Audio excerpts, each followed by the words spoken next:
The summer months is upon us, and we don't know what to expect, but the world is watching, and we should recognize that we're not doing it because of that. We're doing it because we're improving our backyard, right? Absolutely. And our community. So that's why we do the work that we do. All right, Hotep.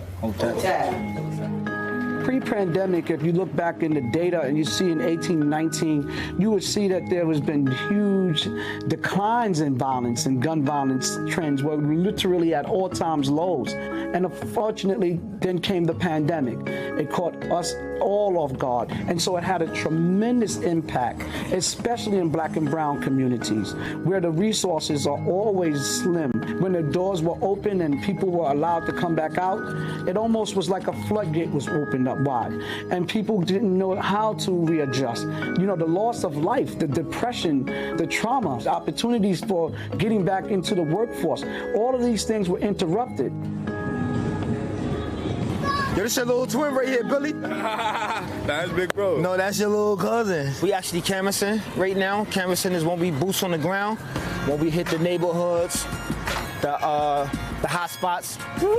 What up, y'all? How y'all doing? This could be certain avenues, corner stores, and that's basically our job, to go out and fish those high-risk individuals out these hot spots. What's up, man? How you doing, man? Where your brother and I'm at? Well, my upbringing was pretty much like anybody else's, with a little bit more kinks in it. You know, my father wasn't around. I lost my oldest brother a couple of years ago to the streets, gun violence, but it was a good upbringing because we had each other. I've been on the other end of the spectrum, you know, of the gun. When I was around 13, 14, to getting shot twice, it's kind of scary, but that's just why I'm able to do the work on the level that I'm doing it on, because I've been there. That's that trouble, man, because the people still calling me, though, too, man. You doing your programs and stuff? Yeah, I've been doing my programs. I don't think any other country has the level of shootings we're having. It's because in America, any disruption to the social structure risks an outbreak of violence because there are so many firearms here in circulation. In an ideal world, every 15, 16, 17-year-old youth in New York City would be less interested in holding guns because they're too busy doing homework and looking at their job promotion and thinking about college. You want people to think about the future, and people who are focused on their own futures and have hope in their future don't think as much about where they're going to buy their next gun. The governor just declared a state of emergency. Well, we've been in a state of emergency for a long time. To make an announcement about an X amount of money coming into a neighborhood is one part, and it's good news. But it really is not real news. You know, the backlog that exists in the city and state is just horrendous. The amount of, requirements that they put nonprofits through, especially young grassroots nonprofits, just to be able to access the dollars that we need. So the announcements are one thing. The realization is a whole entire nother phase. Cities and communities need an infrastructure for managing all these programs. We have an infrastructure for managing police, very well organized, very well funded. Every city has it. What we don't have is an infrastructure for tying together all the efforts. Organizations have to apply for this money and then demonstrate they can do this work, and they have to develop their own expertise in accounting and real estate and legal services. We make it really hard for neighborhood-based groups to participate in these efforts.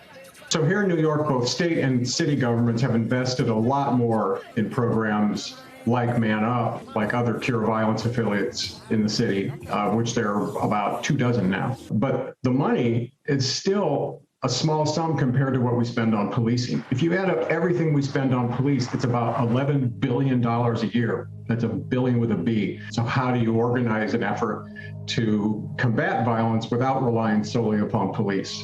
And politics of doing that can get rough if we see an increase in shootings or increase of violent crime like we've seen over the past year. People get nervous and they turn to what they think they know as a solution. You need help?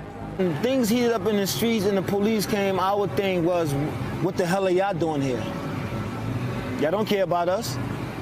Y'all don't care about us, so y'all don't need to be here. We got this. There's an over-policing presence in our communities. The police are being deployed to issues that they don't know how to resolve. Most of the issues that the police have to respond to are issues that are able to be talked down.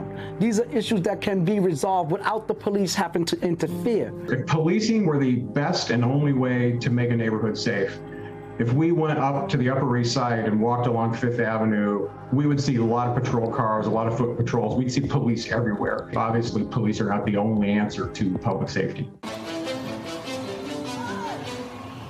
Anytime you can get a kid to change his direction of thinking from negative to positive, and you was the one that had something to do with it, it makes you feel great inside, because it might not seem like it at the moment, but you just saved somebody's life.